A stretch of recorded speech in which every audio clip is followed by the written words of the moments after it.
दैनिक Chhattisgarh channel देखना शुरू कर चुके हैं आप और छत्तीसगढ़ प्रदेश की आज की तमाम सभी महत्वपूर्ण बड़ी खबरों की शुरुआत जय जोहार और नमस्कार के साथ। छत्तीसगढ़ के मौसम में बीते कुछ दिनों में बदलाव देखने को मिल रहा है, जिसकी वजह से फसलों को खराब हुआ है और साथ ही अरहर दाल की सप्लाई कम होने के कारण सीधा इसका प्रभाव बाजार पर पड़ता नजर आ रहा है। चिल्हर में इसकी कीमत 200 रुपये प्रति किलो पर जा पहुंची है।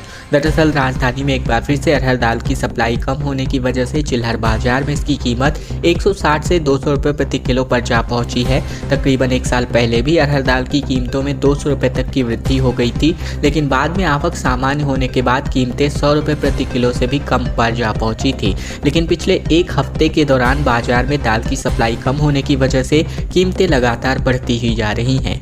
थोक बाजार में अगर अरहर दाल की कीमतों की बात करें तो 165 से 170 रुपये प्रति किलो पर बिक रही है। नया स्टॉक आने के बाद ही कीमतों में कमी आएगी। दाल कारोबारियों के अनुसार बात करें तो नई फसल की आवक नहीं होने और कई राज्यों में बारिश की वजह से फसलों को क्षति होने की बात आ रही है। इस वजह से दाल की सप्लाई प्रभावित हो रही है। डिमांड के अनुसार सप्लाई नहीं होने की वजह से ही दाल की कीमतें लगातार बढ़ती जा रही हैं। कांकेर में 26 अप्रैल को मतदान होगा है, जिसके लिए आज से मतदान अति संवेदनशील क्षेत्रों में 9 मतदान दल हेलीकॉप्टर के माध्यम से रवानगी होने वाले हैं। दरअसल छत्तीसगढ़ के दूसरे चरण की वोटिंग 26 अप्रैल को होने वाली है और 26 अप्रैल के दिन महासमुंद, कांकेर, राजनांदगांव में मतदान संपन्न होना है। ऐसे में कांकेर लोकसभा सीट पर भी मतदान की तैयारियां संपूर्ण कर ली गई हैं। 24 अप्रैल को नक्सल प्रभावित अति संवेदनशील क्षेत्र के 9 मतदान दलों को हेलीकॉप्टर के माध्यम से रवाना किया जाएगा। पोलिंग पार्टी को अंतागढ़ से हेलीकॉप्टर के माध्यम से भेजा जाएगा और बाकी बचे मतदान कर्मचारियों को 25 अप्रैल को सड़क मार्ग से भेजा जाएगा। नक्सल प्रभावित इलाका होने के कारण सुरक्षा के भी पुख्ता इंतजाम कर लिए गए हैं। कांकेर कलेक्टर अभिजीत सिंह ने बताया कि कांकेर लोकसभा क्षेत्र में 26 अप्रैल को मतदान है, जिसके लिए सभी तैयारियां पूर्ण कर ली गई हैं। 6 मतदान केंद्रों के लिए सामग्री वितरण 24 अप्रैल यानी आज के दिन होगा, जहां पर पोलिंग पार्टी को हेलीकॉप्टर के माध्यम से भेजा जाएगा। बाकी मतदान केंद्रों के लिए 25 अप्रैल को सामग्री वितरण कार्यक्रम रखा गया है। और अब खबर आ रही है, मतदाताओं को जागरूक करने के लिए एक महाअभियान की शुरुआत की गई है, जिसमें 4 किलोमीटर काफ़ी लंबे कपड़े में 6 लाख लोगों ने अपने हस्ताक्षर किए हुए हैं। दरअसल खबर जो है कवर्धा से आ रही है, जहां लोकतंत्र के महापर्व में कवर्धा जिले के सभी ग्रामों के मतदाताओं को एक सूत्र में बांधते हुए 100% मतदान के लिए एक अनूठा हस्ताक्षर अभियान चलाकर जोड़ा गया, जिसमें हस्ताक्षर महाअभियान में जिले के लगभग 6 लाख नागरिकों ने 4 किलोमीटर लंबे कपड़े में अपना हस्ताक्षर कर 26 अप्रैल को मतदान के लिए प्रेरित किया। वहीं कलेक्टर एवं जिला निर्वाचन अधिकारी जन्मेजय महोबे ने मंगलवार को स्वामी करपात्री आउटडोर स्टेडियम में हस्ताक्षर अभियान का समापन किया और इस अभियान के तहत जिले के सभी गांव में पहुंचकर मतदाताओं को जागरूक करने के लिए हस्ताक्षर अभियान चलाया गया, जिसके लिए प्रत्येक गाँव में कपड़े पर उन गाँव के मतदाताओं ने हस्ताक्षर किया। इसके बाद सभी गाँव के मतदाताओं ने हस्ताक्षर किया और कपड़े को एक साथ जोड़ा गया। जोड़ने के बाद इन हस्ताक्षर किए गए कपड़े की कुल लंबाई लगभग 4 किलोमीटर तक हो गई। इस अभियान के लिए जिले के सभी गांवों के मतदाताओं ने हस्ताक्षर करके यह संदेश दिया कि लोकतंत्र के पर्व में हम काम छोड़कर पहले मतदान की जिम्मेदारी को निभाएंगे। संविधान खत्म करने के आरोपों के बीच सबसे बड़ा दावा यहां ओबीसी और आदिवासियों पर कांग्रेस को घेरते हुए प्रधानमंत्री मोदी ने कर दिया। दरअसल प्रधानमंत्री मोदी 2 दिवसीय छत्तीसगढ़ दौरे पर हैं, जिसके पहले दिन उन्होंने जांजगीर चांपा के सक्ती और महासमुंद लोकसभा के धमतरी में जनसभा को संबोधित किया। दोनों ही सभाओं में उनके निशाने पर कांग्रेस रही, जहाँ उन्होंने कांग्रेस पर ही भ्रष्टाचार के साथ तुष्टीकरण की राजनीति करने का आरोप लगाया। राम मंदिर का निमंत्रण ठुकराने पर कांग्रेस को अहंकारी बताया। वहीं सबरी और ननिहाल जोड़कर छत्तीसगढ़ का अपमान करने की बात कही। साथ ही आरक्षण और संविधान के मामले में सरकार को घेरने में लगे विपक्षी पार्टियों को भी जवाब इन्होंने दिया। नेता प्रतिपक्ष डॉक्टर महंत के सिर फोड़ने वाले बयान को लेकर इन्होंने कहा कि उन्हीं के क्षेत्र के लोगों, खासकर महिलाओं को भावनात्मक रूप से जोड़ने की कोशिश की। कहा कि माताएं बहनें ही मेरी रक्षा कवच है। इसके अलावा एक बार फिर से राज्य सरकार के कामों को इन्होंने गिनाया। इन्होंने सबसे बड़ा आरोप लगाया, जहाँ गोवा में कांग्रेस का एक उम्मीदवार कहता है कि गोवा पर देश का संविधान लागू नहीं होगा। गोवा पर संविधान थोपा गया है। उन्होंने ये बातें कांग्रेस के शहजादे को बताई और कहा कि आज गोवा में नकार रहे, कल पूरे देश में नकारने का पाप करेंगे। दूसरा सबसे बड़ा दावा करते हुए इन्होंने कहा कि राम नामी समुदाय के पूर्वजों ने 150 साल पहले ही बता दिया था कि राम मंदिर में प्राण प्रतिष्ठा कब होगी। ऐसे समुदाय के लोगों का आशीर्वाद मुझे मिला है। वहीं नए मुख्यमंत्री साय की टीम आते ही कमाल किया। 2 साल का बोनस, रिकॉर्ड धान खरीदी, किसानों को सम्मान निधि मिली और ये सभी आगे पैसे मिलते रहेंगे। ये सभी बातें गिनाते हुए एक बार फिर से इन्होंने जनता के सामने अपनी बात रखी। एक बार इन्होंने कांग्रेस को चेताते हुए ये बात भी कही कि मेरी ये एक बात याद रखेंगे, इंडी अलायंस को दिया गया वोट केंद्र में सरकार नहीं बना सकता, जिसमें एनडीए को दिया गया वोट विकसित भारत बनाएगा। ये बातें इन्होंने दोहराते हुए जनता के माध्यम से अपनी बातों को रखी। हनुमान जन्मोत्सव पर सुंदरकांड और चालीसा पाठ पर पत्तों पर श्री राम लिखे फूलों से यहाँ पर हनुमान जी का श्रृंगार किया गया और बीते दिन मंदिरों में बजरंग बली के भक्त काफ़ी ज़्यादा संख्या में उमड़ पड़े। दरअसल चैत्र मात्र के शुक्ल पक्ष की पूर्णिमा यानी बीते दिन हनुमान जन्मोत्सव मनाया गया, जहाँ सुबह से ही हनुमान मंदिरों में लोग दर्शन करने पहुँचे। रायपुर में भी हनुमान जन्मोत्सव के मौके पर मंदिरों में महाआरती, भंडारा, सुंदरकांड पाठ, हनुमान चालीसा पाठ और रामचरितमानस का पाठ किया गया। गुड़ियारी के प्राचीन हनुमान मंदिर में सीताराम पत्तों पर लिखकर माला से भगवान का श्रृंगार किया गया। यहाँ सुबह से ही हनुमान जी की शोभा यात्रा और मंदिर से निकाली गई, जहाँ सुबह जो है तड़के 4:30 बजे मंदिर के खुलने के बाद 101 किलो दूध से भगवान का अभिषेक किया गया। वहीं सालासर बालाजी मंदिर में हनुमान जी को 1.25 मणि भोग अर्पित किया गया। दूधाधारी मठ के महंत राम सुंदर दास ने बताया कि संकट मोचन हनुमान मंदिर में हनुमान जी के दुग्धाभिषेक के साथ ही विशेष पूजा अर्चना की जाती है। जगह जगह पर शोभा यात्रा, भजन संध्या के साथ भंडारे का भी आयोजन किया गया और पूरे छत्तीसगढ़ समेत पूरे देश में यही माहौल बीते दिन देखने को मिला। रायपुर जिले में शराब की दुकानें 2 दिनों तक बंद रहने वाली है, जहां महासमुंद और गरियाबंद में सीमा से लगे इलाकों में ड्राई डे घोषित हो चुका है। 26 अप्रैल को 3 सीटों पर वोटिंग के चलते ये फैसला किया गया है। लोकसभा चुनाव के दूसरे चरण की वोटिंग यानी 26 अप्रैल के दिन की वोटिंग को लेकर इस दौरान रायपुर जिले की कुछ जगहों पर 48 घंटे के लिए ड्राई डे घोषित होगा। कलेक्टर गौरव कुमार ने रायपुर जिले की कुछ शराब दुकानों को बंद रखने का आदेश जारी किया है और इस दौरान शराब दुकानें और सभी बार बंद रहेंगे। तीसरे चरण में कांकेर, महासमुंद और राजनांदगांव सीट पर वोटिंग होनी है। लिहाजा महासमुंद और गरियाबंद जिले के आसपास रायपुर जिले की सीमा में आने वाले 6 शराब दुकानें 24 अप्रैल की शाम 5 बजे से 26 अप्रैल तक वोटिंग खत्म होने तक बंद रहने वाली है। 3 किलोमीटर के दायरे में 48 घंटे की बंदिशे में ये 6 दुकानें जो है रहने वाली हैं। छत्तीसगढ़ में भी आज भी हल्की बूंदाबांदी के आसार नजर आ रहे हैं, जहां तापमान में 12 डिग्री सेल्सियस तक की गिरावट इस बारिश की वजह से हो गई है। मौसम पर चुनाव आयोग की भी नज़र है, जिसके लिए टास्क फोर्स की कमेटी बनाई गई है। छत्तीसगढ़ में बीते दिन रायपुर, बिलासपुर, बस्तर, नारायणपुर समेत कई जिलों में बरसात हुई। बिलासपुर में पारा 29 डिग्री तक जा पहुंचा है। यहाँ एक ही दिन में टेम्परेचर में 12 डिग्री सेल्सियस तक की गिरावट रिकॉर्ड की गई है। बारिश होने की वजह से प्रदेश के कई शहरों में दिन का तापमान गिरा है। सबसे गर्म राजनांदगांव रहा, जहां पारा 42 डिग्री दर्ज किया गया। मौसम विज्ञान विभाग के अनुसार ज्यादातर शहरों में तापमान 5 से 12 डिग्री सेल्सियस तक लुढ़क चुका है। वहीं रायपुर, दुर्ग, बिलासपुर और बस्तर संभाग के सभी जिलों में गरज चमक के साथ हल्की बूंदाबांदी के भी आसार हैं। दूसरी तरफ भीषण गर्मी के बीच 26 अप्रैल को छत्तीसगढ़ की 3 सीटों पर वोटिंग होनी है और ऐसे में चुनाव आयोग ने ऐसी टास्क फोर्स बनाई है जो मतदान के हर चरण में मौसम विज्ञान विभाग समेत दूसरी एजेंसियों से संपर्क रखेगी। खराब मौसम की आशंका जताए जाने पर इससे निपटने की रणनीति भी फौरन बनाई जाएगी।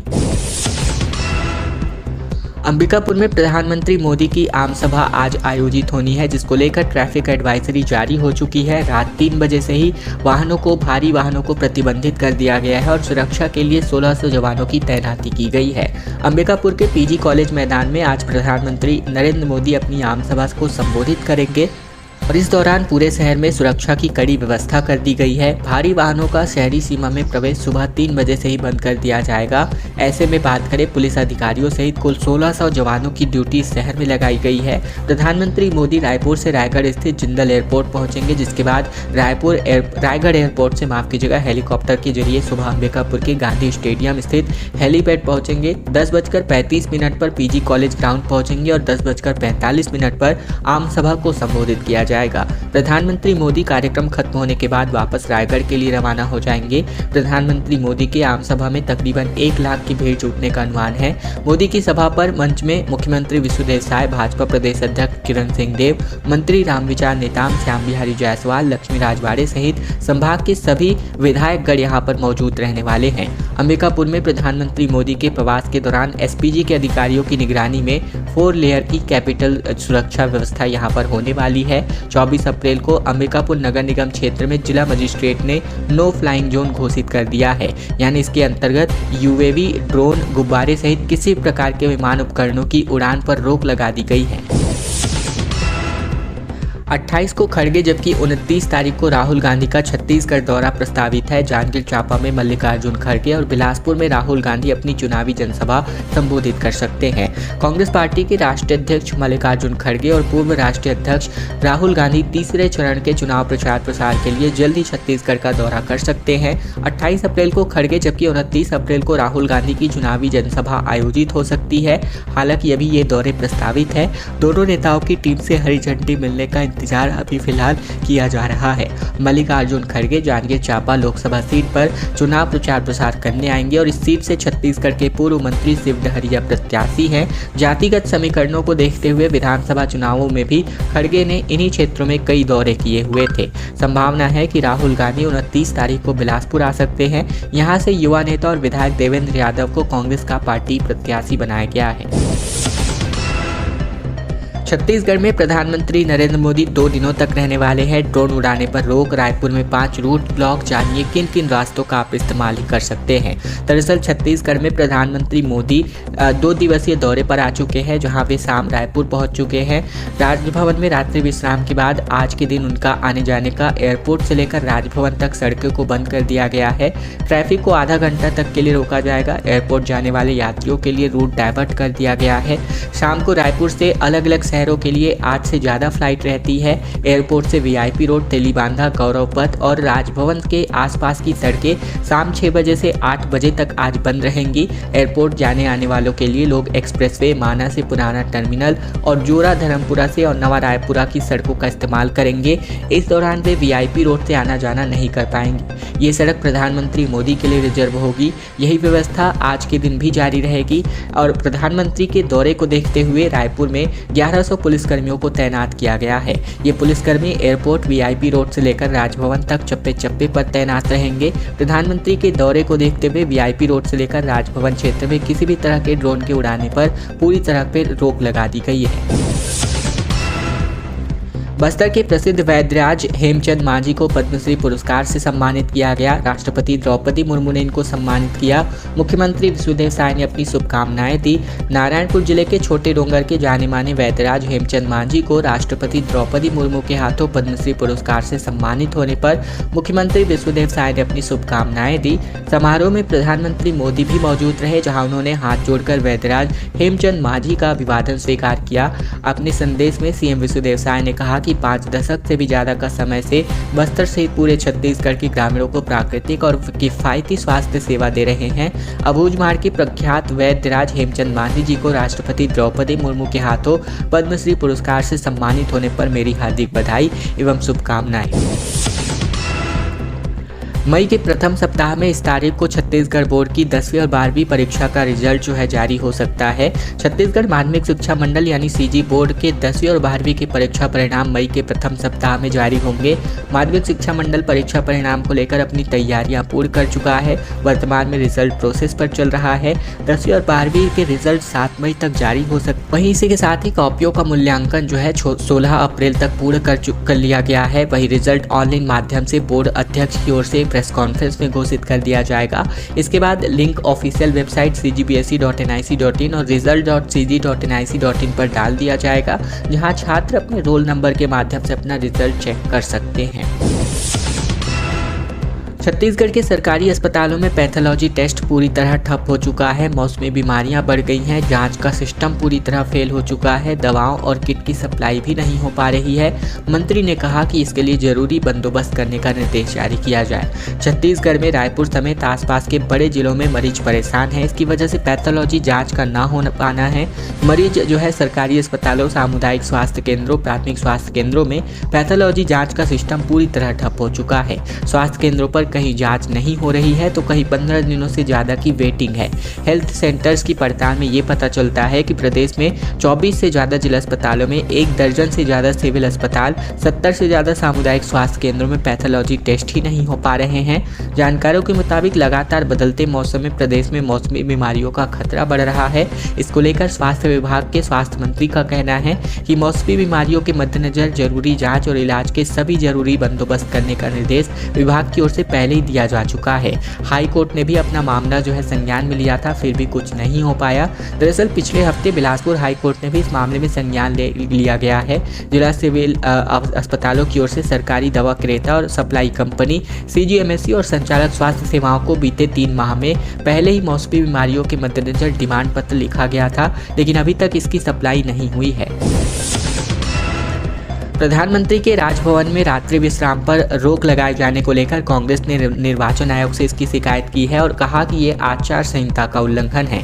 प्रधानमंत्री मोदी 23 अप्रैल से 2 दिवसीय छत्तीसगढ़ के दौरे पर है, जहां वो राजभवन में रात्रि विश्राम करेंगे। प्रधानमंत्री मोदी के राजभवन में रात्रि विश्राम को कांग्रेस पार्टी ने आदर्श आचार संहिता उल्लंघन बताया। पार्टी ने चुनाव आयोग में इसकी शिकायत की है। कांग्रेस का कहना है कि राजभवन संवैधानिक प्रमुख राज्यपाल का निवास होता है और ऐसे में राज्य के संविधान प्रमुख के निवास पर प्रधानमंत्री का रात्रि विश्राम करना सीधे सीधे सरकारी मशीनरी को प्रभावित करेगा। यह निष्पक्ष चुनाव की परिस्थितियों को दूषित करेगा। और अब खबर बालोद से आ रही है, जहां हनुमान जयंती के दिन रेत पर बजरंग बली की आकृति उभर पड़ी, जहां बालोद में चमत्कार मान करके लोग दर्शन करने पहुंच गए। ग्रामीणों का कहना है कि कलाकार द्वारा इसे बना पाना संभव ही नहीं है। बालोद जिले के ग्राम कोहंगा टोला में मनरेगा मजदूरों ने काम करने के दौरान रेत में भगवान बजरंग बली के स्वरूप को देखा। ये बात धीरे धीरे पूरे गाँव में फैली और उस बात पूरे अंचल के लोग भगवान के उस उभरे हुए रेत के स्वरूप को देखने के लिए दूर दूर से पहुँच रहे हैं। यहाँ पर नारियल चढ़ाने का सिलसिला शुरू हो चुका है। लोग पूजा अर्चना करने पहुंच रहे हैं। ग्रामीण खिलेश्वरी साहू ने बताया कि हमें जानकारी मिली कि हनुमान जन्मोत्सव के दिन हमारे गांव के नदी के रेत में भगवान बजरंग बली की आकृति उभर कर सामने आई है। खुद ही इसने अपना रूप धारण कर लिया, जिसके बाद से हम लोग भी पूजा अर्चना करने पहुंचे हुए हैं। गाँव में ऐसा पहली बार हुआ है जब रेत में भगवान बजरंग बली के जयंती के दिन इस तरह की घटना हुई है। ये तमाम यहाँ पर जो चित्र के माध्यम से आप जो तस्वीरें हैं वो देख सकते हैं।